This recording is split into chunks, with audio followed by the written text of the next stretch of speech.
Hi everyone, কেমন আছো তোমরা? এই ভিডিওটা অ্যাকচুয়ালি টিচার্স ডে আছে। আমি প্রচুর ব্যস্ত থাকার কারণ টিচার্স ডে পার হলো কি না বাচ্চাদের রেজাল্ট, তারপরে আমার শরীর খারাপ, তো একদম ভিডিও আমি আপলোড করতে পারিনি, আর শরীরটাও ভালো ছিল না।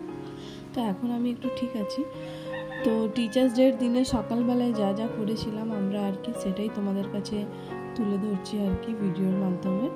আর এই স্টার্ট হয়ে গেছিলো বাচ্চাদের প্রোগ্রাম, আমাদের বদ্দি চলে এসেছিলেন। প্রথমে স্টার্ট হয়েছিল একটা সুন্দর আবৃত্তি দিয়ে, তারপরে এই মিষ্টি মেয়েটার নাচ। উফ, গানটা তো আমার দিতে ইচ্ছা করছিল, কিন্তু আবার নাকি কপিরাইট চলে আসে, তাই আর গানটা দিলাম না। যেমন দেখতে মেয়েটা মিষ্টি মতন, তার সুন্দর নাচও ছিল। আর একটা কথা জানাই, আমি যে স্কুলে কাজ করছি, এই স্কুলে আমার দিদা, আমার মা, আমি, আমার বোন, দিদি সবাই পড়েছি আর কি।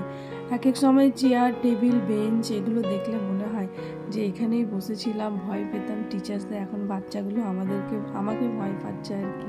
মানে আমি যে কখন বড় হয়ে গেছি আর এই জায়গায় চলে এসেছি, মানে ফিলই হচ্ছে না যে আমি এখন একজন টিচার। খুব মিস করি সেই ছোটোবেলাগুলো।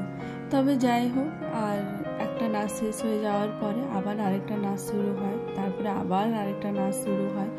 তো বেশ অনেকগুলোই নাচ হয়, বাচ্চারা আমাদের জন্য অনেক কটাই নাচ করে। আর এই যে বাচ্চাটাকে দেখছো, এই বাচ্চাটা এত কাঁদে, এত পরিমাণে কাঁদে যে কিচ্ছু বলার নেই।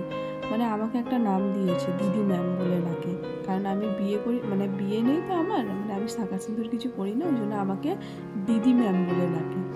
তবে যাই হোক, এই প্রায় আমরা শেষের দিকে চলে এসেছি। এই প্রোগ্রাম শেষ হয়ে যাওয়ার পরে বাচ্চারা খুব এখানে এনজয় করেছে, একটা গান বাজানো হয়েছিল আর কি, সেই গানের দ্বারাই আর কি বাচ্চারা খুব নাচানাচি করছিল।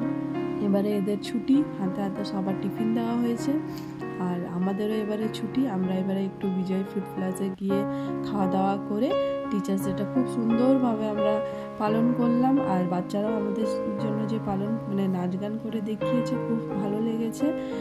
তা আমার টিচারদের হ্যাপি টিচার্স ডে জানাই। আপনারা ভালো থাকবেন, সুস্থ থাকবেন, আর যারা ভিডিওটা দেখছো একটা লাইক করে দিও। টাটা।